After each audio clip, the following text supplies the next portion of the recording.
Assalamualaikum warahmatullahi wabarakatuh. Halo sahabat YouTube.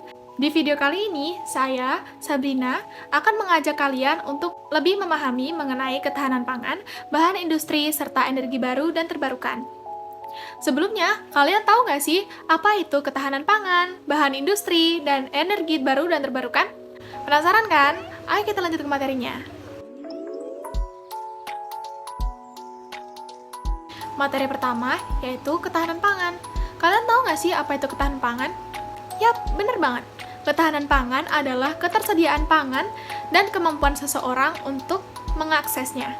Sebuah rumah tangga bisa dikatakan memiliki ketahanan pangan jika penghuninya tidak berada dalam kondisi kelaparan atau dihantui ancaman kelaparan.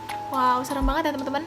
Terus, setiap negara pasti punya masalah mengenai ketahanan pangan kan? Ya, apa sih langkah-langkah yang bisa diambil ketika suatu negara mempunyai masalah mengenai ketahanan pangan? Ternyata ada 7 langkah strategis yang dikembangkan untuk mengatasi masalah ketahanan pangan. Yang pertama yaitu dengan memastikan bahwa lingkungannya itu berada pada kondisi optimal maupun lingkungan sosial politik dan ekonomi. Yang kedua adalah menerapkan kebijakan untuk memberantas kemiskinan dan ketidaksetaraan. Yang ketiga adalah mengikuti kebijakan dan praktik pangan, pertanian, perikanan, kehutanan, dan pembangunan perdesaan berkelanjutan. Yang keempat adalah berusaha memastikan bahwa seluruh kegiatan yang berkaitan dengan pangan berada dalam kondisi kondusif. Yang kelima adalah mencegah dan bersiap jika ada kondisi yang darurat. Yang keenam adalah mendorong pengalokasian dan penggunaan investasi publik dan swasta yang optimal. Yang terakhir adalah dengan menerapkan, memantau, dan menyempurnakan aksi di semua tingkat dalam kerjasama dengan masyarakat internasional. Materi kedua adalah bahan industri. Bahan industri itu apa ya? Ternyata, menurut Undang-Undang Republik Indonesia Nomor 3 Tahun 2014 tentang perindustrian, industri adalah seluruh bentuk kegiatan ekonomi yang mengolah bahan baku atau memanfaatkan sumber daya industri, sehingga menghasilkan barang yang mempunyai nilai tambah atau manfaat lebih tinggi, termasuk jasa industri. Bahan baku adalah bahan mentah, barang setengah jadi atau barang jadi yang dapat diubah menjadi barang setengah jadi atau barang jadi yang mempunyai nilai ekonomi yang lebih tinggi. Selanjutnya, berkaitan dengan bahan bakunya, ternyata bahan industri itu punya 3 jenis loh. Yang pertama adalah industri ekstraktif. Industri ekstraktif itu industri yang menggunakan bahan langsung dari alam. Contohnya, pertanian, peternakan, perkebunan, perikanan, serta pertambangan. Lalu, industri non-ekstraktif. Industri non-ekstraktif itu industri yang bahan bakunya berasal dari hasil-hasil industri lain. Contohnya yaitu pakaian yang sudah kita pakai saat ini. Yang ketiga adalah industri fasiliatif atau industri tersier. Sesuai dengan namanya, ternyata industri ini adalah industri yang kegiatannya menjual jasa layanan untuk keperluan orang lain.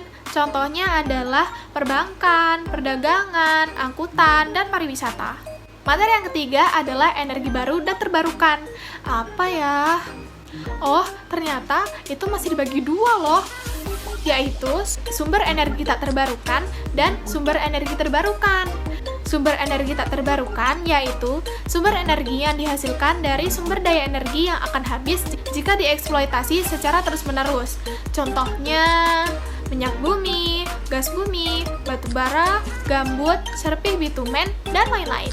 Lalu, sumber energi terbarukan yaitu sumber energi yang dihasilkan dari sumber daya energi yang berkelanjutan jika dirawat dengan baik. Contohnya apa ya?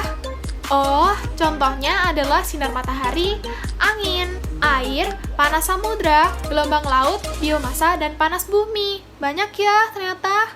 Lalu selanjutnya, pembahasan mengenai potensi dan persebaran sumber daya pertanian untuk ketahanan pangan nasional. Menurut Undang-Undang Republik Indonesia Nomor 41 Tahun 2009 tentang perlindungan lahan pangan berkelanjutan, kawasan pertanian pangan berkelanjutan adalah wilayah budidaya pertanian, terutama pada wilayah pedesaan yang memiliki hamparan lahan pertanian pangan berkelanjutan dan hamparan lahan cadangan pertanian pangan berkelanjutan, serta unsur penunjangnya dengan fungsi utama untuk mendukung kemandirian, ketahanan, kedaulatan pangan nasional. Terus, lahan pertanian pangan berkelanjutan adalah bidang lahan pertanian yang diterapkan untuk dilindungi dan dikembangkan secara konsisten guna menghasilkan pangan pokok bagi kemandirian, ketahanan, dan kedaulatan pangan nasional. Menurut BPS, lahan pangan itu dibagi menjadi dua, yaitu lahan sawah dan lahan pertanian bukan sawah. Selanjutnya adalah potensi dan persebaran sumber daya perkebunan untuk ketahanan pangan nasional.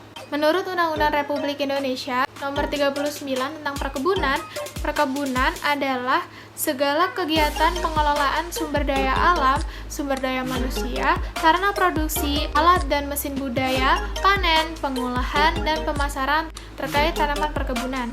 Lalu selanjutnya adalah potensi dan persebaran sumber daya perikanan untuk ketahanan pangan nasional.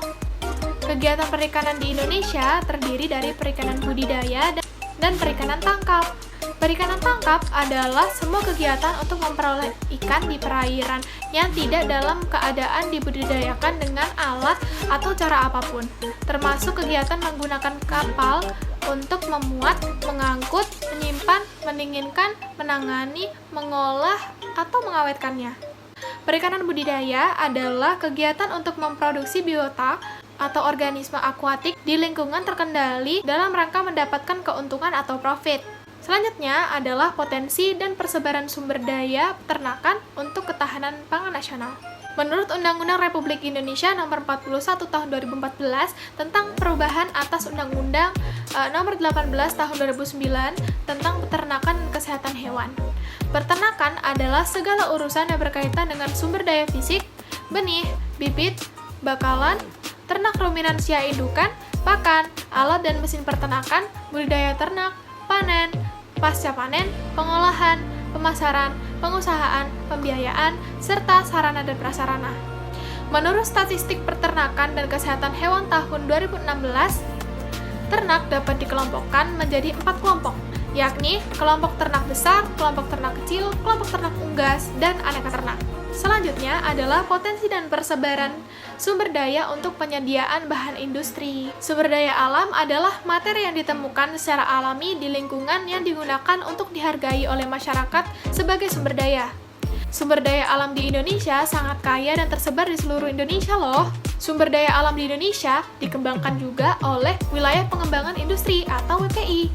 WPI sendiri adalah pengelompokan wilayah NKRI berdasarkan keterkaitan backward dan forward sumber daya dan fasilitas pendukungnya, serta memperhatikan jangkauan pengaruh kegiatan pembangunan industri.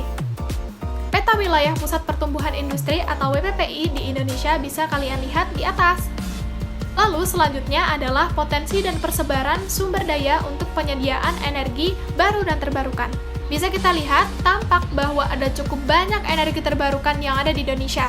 Energi terbarukan yang ada di Indonesia antara lain adalah panas bumi, air, bioenergi, matahari atau surya, angin atau hybrid, dan energi laut.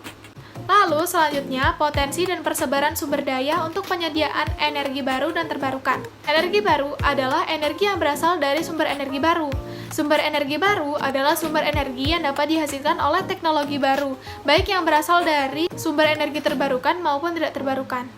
Contohnya yaitu batu bara tercairkan, batu bara tergaskan, gas metana atau batu bara, nuklir, dan hidrogen. Selanjutnya adalah pengelolaan sumber daya dalam penyediaan bahan pangan. Di dalamnya ada sumber daya lahan pertanian. Sumber daya lahan pertanian itu adalah komponen utama dalam penyediaan bahan pangan.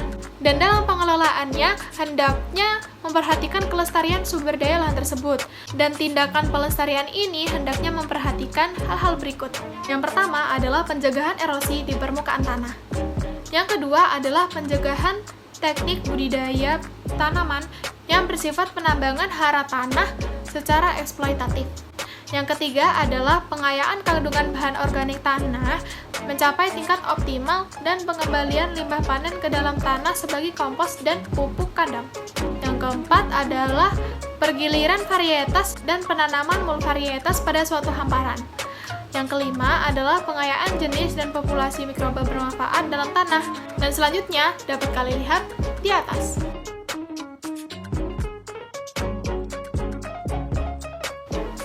Selanjutnya adalah pengelolaan sumber daya dalam penyediaan bahan industri.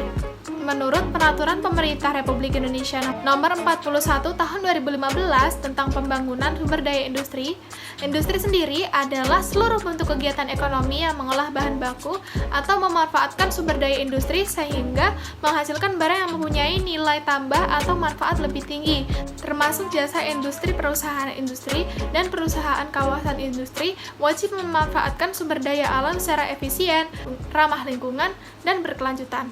Cara pemanfaatan sumber daya alam secara efisien paling sedikit dilakukan melalui penghematan, penggunaan teknologi yang ramah lingkungan, dan optimalisasi kinerja proses produksi. Lalu, pemanfaatan sumber daya alam secara ramah lingkungan dan berkelanjutan dilakukan melalui pengurangan limbah, penggunaan kembali, pengolahan kembali, dan pemulihan. Selanjutnya adalah pengelolaan energi baru dan terbarukan. Menurut Peraturan Pemerintah Republik Indonesia Nomor 9 Tahun 2014 tentang Kebijakan Energi Nasional, pengelolaan energi adalah penyelenggaraan kegiatan, penyediaan, pengusahaan, dan pemanfaatan energi serta penyediaan cadangan strategis dan konservasi sumber daya energi. Pengelolaan ini dilakukan dengan kebijakan energi nasional. Kebijakan energi nasional adalah kebijakan pengelolaan energi yang berdasarkan prinsip keadilan, berkelanjutan, dan berwawasan lingkungan guna terciptanya kemandirian energi dan ketahanan energi nasional. Kebijakan energi nasional terdiri atas kebijakan utama dan kebijakan pendukung. Kebijakan utama itu meliputi hal-hal berikut. Yang pertama adalah ketersediaan energi untuk kebutuhan nasional. Yang kedua adalah prioritas pengembangan energi. Yang ketiga adalah pemanfaatan sumber daya energi nasional. Yang keempat adalah cadangan energi nasional. Lalu, kebijakan pendukung meliputi hal-hal berikut. Yang pertama adalah konservasi energi, konservasi sumber daya energi, dan diversifikasi energi. Yang kedua adalah lingkungan hidup dan keselamatan. Yang ketiga adalah harga, subsidi, dan inisiatif energi. Yang keempat adalah infrastruktur dan akses untuk masyarakat terhadap energi dan industri energi. Yang kelima adalah penelitian, pengembangan, dan penerapan teknologi energi. Yang keenam adalah kelembagaan dan pendanaan. Pengelolaan energi baru dan terbarukan di Indonesia dilakukan dengan kegiatan-kegiatan seperti berikut yang dapat kalian lihat di sini. Sepertinya cukup sampai di sini saya membawa kalian semua untuk lebih memahami dan mendalami apa itu ketahanan pangan, bahan industri, serta energi baru dan terbarukan. Mohon maaf jika ada kesalahan kata dari saya, jika menyinggung perasaan sahabat-sahabat YouTube semua. Saya Sabrina, pamit undur diri. Wassalamualaikum warahmatullahi wabarakatuh.